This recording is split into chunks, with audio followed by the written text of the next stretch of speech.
Bonjour Jean-Michel Fourier, vous êtes président de l'APFPI, vous avez réuni récemment vos adhérents pour une assemblée générale. Est-ce que vous pouvez nous dire en résumé ce qu'il en est ressorti et quelles sont vos perspectives pour les mois à venir?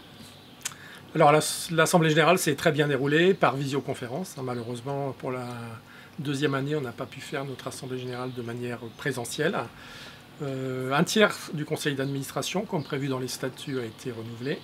Et on a la chance d'accueillir Aïcha Kawak au sein de notre bureau exécutif. Et Aïcha viendra nous aider en tant que secrétaire générale adjointe de l'association. Et donc de cette assemblée générale, il est sorti quelques projets. Est-ce que vous pouvez nous en parler du point de vue de la recherche, de la constitution de ces groupes patients qui sont une vraie demande de nos adhérents? Alors sur la recherche, on a effectivement collecté beaucoup de dons au cours des deux années passées. Donc comme d'habitude, tous ces dons vont être réinvestis dans la recherche. Et pour ce faire, donc d'ici la fin de l'année 2021, au mois de juin, on va lancer ce qu'on appelle un appel à projet. Donc avec l'aide de la Fondation du Souffle, la Fondation du Souffle va demander aux équipes de chercheurs qui font des recherches sur la fibrose pulmonaire de présenter leur projet. Et le meilleur projet sera sélectionné et se verra attribuer cette subvention, cette bourse, sur la base de nos dons pour une valeur de 50 000 €. Pour l'heure, on n'a aucune idée de la piste ou bien c'est déjà un peu balisé? Ce qu'on a demandé, c'est que la recherche soit focalisée sur la fibrose pulmonaire. Ça, c'est le premier point. Et le deuxième point, qu'elle soit de préférence ce qu'on appelle multicentrique, c'est-à-dire que plusieurs hôpitaux dans toute la France puissent participer à la recherche pour éviter qu'une région particulière soit favorisée quelque part par cette subvention. D'accord. Donc, autre projet sur les groupes patients. Qu'est-ce qu'on peut dire des groupes patients aujourd'hui?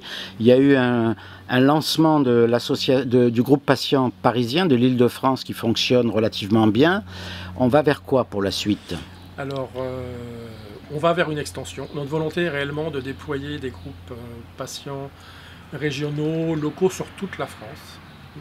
On a commencé par l'Île-de-France par facilité, parce que c'était plus facile pour nous de nous en occuper sur Paris et sa région.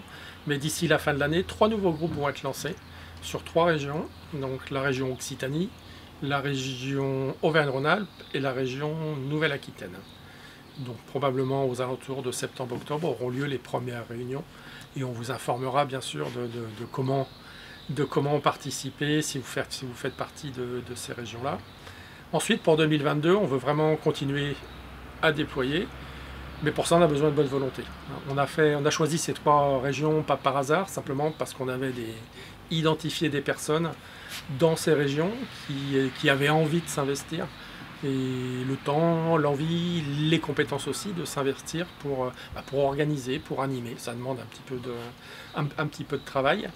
Et donc on est à la recherche de personnes qui accepteraient de le faire et qui aient envie de le faire surtout sur toutes les autres régions de France. Et donc le déploiement dépendra un petit peu de ces bonnes volontés, même si bien sûr le bureau de l'association et les autres groupes de patients seront là pour aider, en tout cas au démarrage. Il faut vraiment, notre souhait c'est vraiment que ce soit des gens locaux de la région qui s'occupent de chaque région. Donc tout sera identifié sur le site internet. Qu'est-ce qu'on peut dire aux patients qui s'interrogent, j'y vais pas, pour les encourager à rejoindre un groupe patient? Qu'est-ce qu'on pourrait leur dire? J'ai envie de leur dire, venez, venez et voyez, participez à la première réunion et voyez. Le gros avantage, le gros plus d'un groupe patient régional, c'est quoi? Le contenu est le même.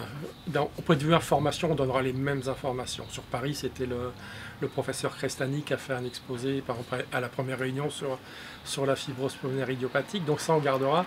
Le vrai plus, c'est d'être entre nous, entre malades, entre patients FPI, entre aidants FPI, du même coin, de la même région, et de pouvoir faire connaissance, de pouvoir, j'allais dire, presque se toucher, mais oui, c'est un peu ça, être ensemble, parler de notre vie, parler de comment on vit la maladie, parler de comment on supporte ou pas le traitement, et voilà, discuter, se connaître, être un peu moins seul, comme malheureusement souvent avec l'AFPI.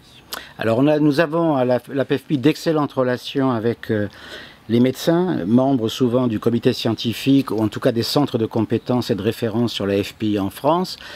Est-ce que vous allez inviter au cours des réunions de groupe patients des médecins à éventuellement intervenir sur tel ou tel sujet? Oui, alors on ne fera pas que du médical. L'idée, effectivement, puisqu'on a aussi des webconférences qu'on organise au niveau national avec ces médecins, mais on aura aussi du médical, et notre souhait, et c'est ce qui s'est passé en Ile-de-France, c'est que ce soit réellement les membres du groupe, les patients, en fait, qui choisissent les thèmes qu'ils veulent voir abordés. On souhaite avoir toujours cet apport d'un expert extérieur. Donc ça pourrait être un pneumologue, et si c'est un pneumologue, ça sera un pneumologue de la région. Le professeur Crestani est venu en Ile-de-France parce qu'il est à l'hôpital Bichat. Le jour où on aura une réunion en Occitanie, ça sera probablement le docteur Prévost qui viendra parler de l'AFPI, donc des soignants locaux, mais pas que des médecins. Si on a envie de parler d'activité physique, ça peut être un enseignant d'activité physique, ça peut être un kiné, ça peut être un psychologue, ça peut être une nutritionniste, enfin ça peut être un prestataire de services d'oxygène. Ça dépendra vraiment de chaque groupe et des thèmes que vous souhaitez voir abordés. Mais on veillera toujours à ce que, bon, d'une part, ce soit des gens de confiance et connus qui interviennent, mais des gens locaux, hein, qui puissent réellement parler de ce qui se passe et que vous ayez des vraies références avec eux dans votre région. Donc on va organiser des rencontres très concrètes dès que la pandémie est tombée, des patients sur leur région, ils vont pouvoir se voir physiquement. Alors pour l'instant, effectivement, oui, on les fait de manière digitale en visioconférence, mais après notre souhait, effectivement, c'est qu'on puisse se rencontrer de manière périodique fréquente, hein, ces groupes de patients. Mais ça ne remplacera pas tout, hein. On souhaite aussi reprendre. Et ça, c'est aussi quelque chose qu'on a rappelé au conseil d'administration à l'Assemblée générale.